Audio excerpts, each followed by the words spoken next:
Everyone thinks the Chupacabra is just a goofy monster. They're profoundly wrong. Its name conjures images of B-movie monsters, a punchline in late-night jokes.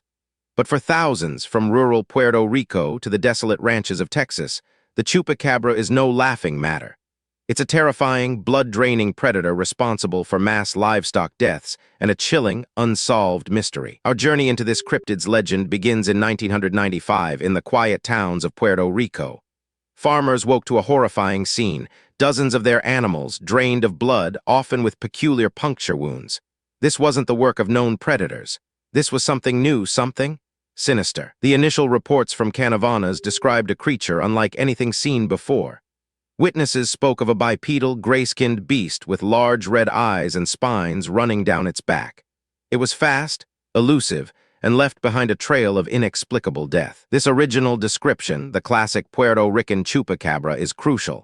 It's what first captured global attention, spawning fear and fascination. But as the phenomenon spread, so too did the creature's alleged appearance, mutating with each new sighting. Consider the sheer brutality of the attacks. Chickens, goats, even cows all found lifeless, often with no struggle beyond the telltale blood loss. It suggested a predator with surgical precision, a method unlike any earthly carnivore. Skeptics naturally offered conventional explanations. Feral dogs, coyotes, even cult activity. But each theory stumbled on one consistent detail: the lack of blood. Predators leave a mess. The Chupacabra seemingly left only an enigma. One prominent theory posited escaped rhesus monkeys from a local research facility. These monkeys are known for their strength and cunning, but their dental structure and hunting patterns don't align with the distinctive wounds reported. Then came the inevitable spread.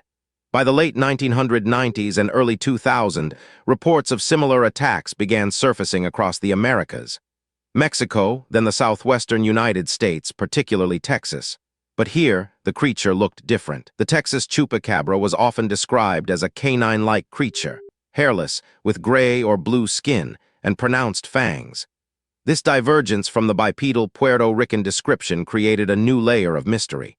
Was it the same creature, or a different phenomenon entirely? Many of these Texas sightings eventually led to the capture of strange, dog-like animals.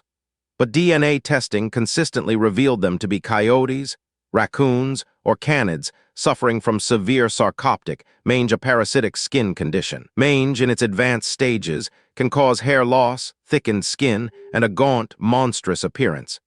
It's a plausible explanation for the Texas Chupacabra explaining the visual, but not necessarily the blood-draining attacks. However, the mange explanation doesn't account for the original Puerto Rican reports. Those descriptions, with the bipedal stance and distinctive spines, defy conventional identification. The two phenomena, while sharing a name, appear distinct. This split in descriptions is crucial. It suggests either a cultural evolution of the myth, adapting to local folklore and fears, or perhaps two entirely separate cryptids, both preying on livestock, both defying easy explanation. The blood-draining aspect is also a persistent anomaly. While some natural predators will consume blood, the complete exsanguination, with minimal flesh eaten, remains a perplexing detail across countless reports. Could it be a highly specialized, unknown predator? Some have theorized a government experiment gone wrong, a genetic aberration unleashed. The Cold War era certainly saw its share of secret biological projects, though direct evidence linking them to the Chupacabra is non-existent. Others lean into the extraterrestrial. The idea of an alien creature, perhaps feeding on Earth's fauna, has been proposed. The peculiar wounds, the elusive nature, it fits the narrative of something not of this world. But again, concrete proof eludes us. Consider the psychological impact.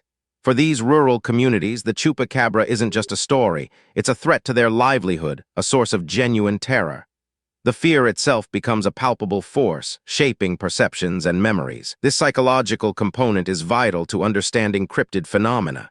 When faced with unexplained horrors, the human mind struggles to cope, often projecting anxieties onto a tangible, albeit unknown, entity.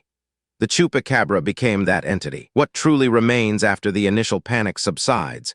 In Puerto Rico, the attacks eventually tapered off, though sporadic reports still emerge. The immediate terror has lessened, but the legend, the chilling possibility, endures. The Texas Chupacabra sightings, tied so closely to mangy canids, offer a more grounded, if less thrilling, explanation. Yet, even with scientific identification, the desire to believe in something more extraordinary persists. So, what is the Chupacabra? Is it a single cryptid, a biological anomaly that has adapted and spread?